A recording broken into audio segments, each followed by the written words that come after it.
కానీ ఉన్నప్పటికి కూడా ఈ మధ్యకాలంలో మీరు పరిణామాలను గమనిస్తే కేటీఆర్ గారు తరచూ ఢిల్లీ వెళ్తున్నారు, బీజేపీ లీడర్లను కలుస్తున్నారు. బీజేపీ తోటి ఏదో సఖ్యతగా ఉండి వెళ్ళాలి నెక్స్ట్ ఎలక్షన్కి అనేటువంటి సింటమ్స్ వస్తున్నాయి. ఈవెన్ 2023 అసెంబ్లీ ఎన్నికల తర్వాత జరిగిన లోక్సభ ఎన్నికల్లో కూడా ఇక్కడ కలిసి వెళ్ళాలి బీజేపీతో అని కేటీఆర్ అంటే కేసీఆర్ ఏదో నో అన్నాడని అప్పుడు వచ్చిన న్యూస్. సో ఇప్పుడు రాబోయే రోజుల్లో కూడా ఒక్కటి మనుగడ సాగించలేక బీజేపీతో ట్రావెల్ అవుతుందా? అంటే మీరు అనేది ఏంటంటే ఈ మింగుడు కార్యక్రమం ఒకేసారి మింగేస్తుందా, క్రమదశల్లో మింగుద్దా? అది ఏది ఇప్పుడు మనం చూసాం మహారాష్ట్ర ఎన్సిపి, ఇప్పుడు లేకపోతే శివసేన చీల్చేశారు, 2 గ్రూపులు చేశారు. ఇప్పుడు ఆ 2 గ్రూపుల్ని వాళ్ళ చేతుల్లో పెట్టుకున్నారు. వాళ్ళ ఇష్టం పలహారం ఎప్పుడు కావాలంటే అప్పుడు తినొచ్చు అనమాట. షిండేని ఎప్పుడు మింగుతారో వాళ్ళకి తెలియదు, అజిత్ పవార్ని ఎప్పుడు మింగుతారో తెలియదు. భోజనం సిద్ధం చేసి కూర్చున్నారు ప్లేట్లో. ఇప్పుడు ఇవాళ కేసీఆర్ బీఆర్ఎస్, రేపు ఎలక్షన్లో ఇవాళ ఆ గుర్తుంటుందా ఉండదా? కారు గుర్తు 2029 ఎన్నికల్లో బ్యాలెట్లో ఈ లోపే విలీనం జరుగుద్దా? లేదు, పొత్తు పెట్టుకుని కాంగ్రెస్లో రేవంత్ రెడ్డిని దించడం కోసం బీఆర్ఎస్ బీజేపీ అలయన్స్ అవుతాయా? ఏం చర్చలు వాళ్ళ మధ్య లోపాయకారిగా జరుగుతున్నాయి? కేటీఆర్ ఢిల్లీ పర్యటనలో ఉద్దేశం ఏంటి? కవిత బెయిల్ వెనుక ఎజెండా ఏంటి? రకరకాల చర్చలు, రకరకాల అంశాలు, ఇవన్నీ ప్రజలు చూస్తున్నారు. ఇక్కడ ఇంకొక అంశం ఏంటంటే, ఒకవేళ బీజేపీ తోటి కలిసి వెళ్ళకపోతే BRS party, Telugu Desam party, Janasena, BJP కూటమి ఇక్కడి నుంచి ఎలక్షన్కి వెళ్తే అప్పుడు నష్టపోతాం అనే అభిప్రాయం బీఆర్ఎస్ పార్టీలో ఉంది. అందుకే బీజేపీ తోటి కలవాలనుకుంటున్నారు అనేది కూడా ఇంకో వినిపిస్తుంది. అది ఆ కోణం నుంచి వాళ్ళు ఆలోచిస్తున్నట్టు మీకు అనిపిస్తుందా? అంటే ఇంకా తెలుగుదేశం జనసేన కూటమితో వెళ్లాల్సిన అవసరం బీజేపీకి లేదు.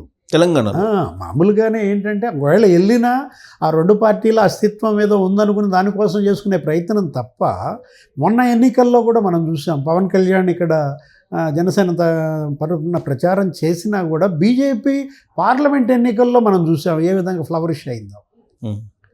అంటే ఏంటి, అసెంబ్లీ ఎన్నికలకు పార్లమెంట్ ఎన్నికలకు బీజేపీలో ప్రజలంతా నమ్మారు. అంటే కవిత అరెస్టు బీజేపీ బలోపేతానికి ఇవాళ వెన్నెముకగా నిలబడిన అదొక అంశం. అయితే మీకు తెలుగుదేశం పార్టీ గత ఎన్నికల్లో అసలు లేదు కదా, సీన్లో లేదు కదా.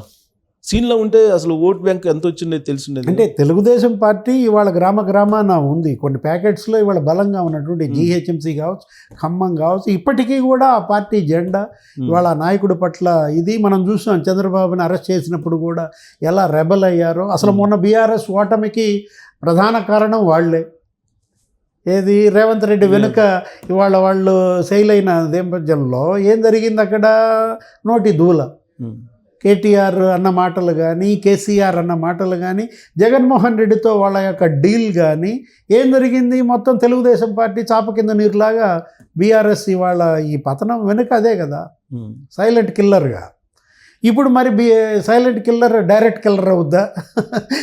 అంటే ఇవాళ తెలుగుదేశం పార్టీ, జనసేన, బీజేపీ, ఎందుకంటే జనసేన పవన్ కళ్యాణ్ ఈరోజు నిన్న ఢిల్లీలో విందులో కూడా ఎంపీలందరికీ విందిచ్చాడు.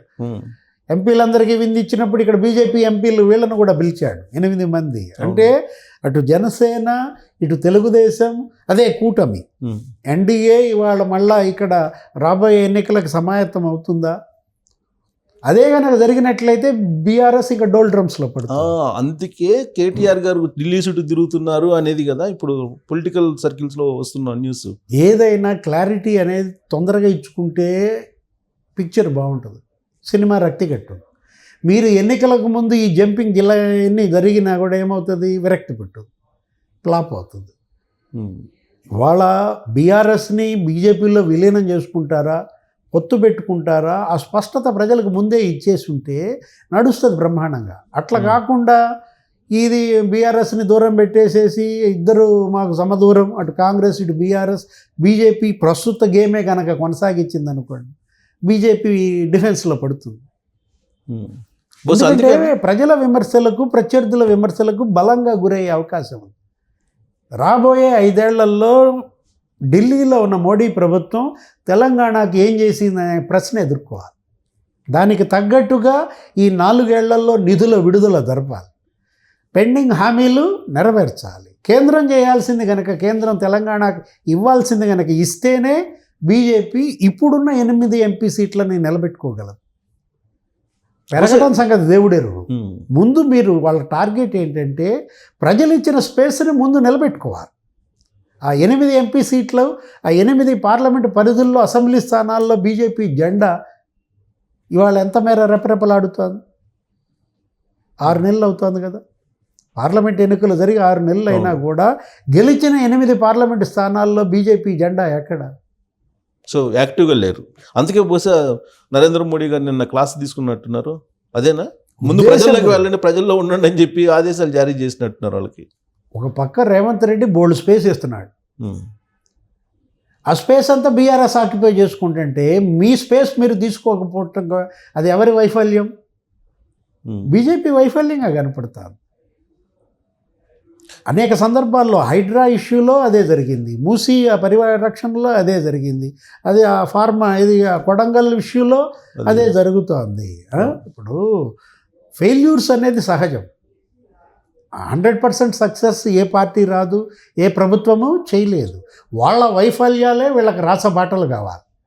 అట్లాంటిది మరి రేవంత్ రెడ్డి ప్రభుత్వ వైఫల్యాలని బీజేపీ ఏం క్యాచ్ చేసుకోగలుగుతోంది?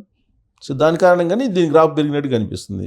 ఇందాక మీరు ఒక పాయింట్ మెన్షన్ చేశారు, కేటీఆర్ గారి నోటి దురుసు కారణంగా నష్టపోయింది 2023 అసెంబ్లీ ఎన్నికలని.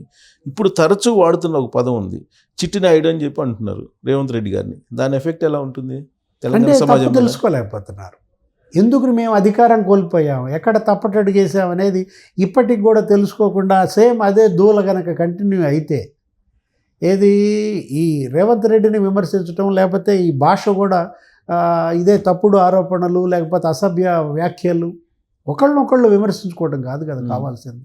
విధానపరమైన విమర్శలు జరపాలి, బాధితులకు అండగా ఉండాలి. బాధితులు ఉంటారు.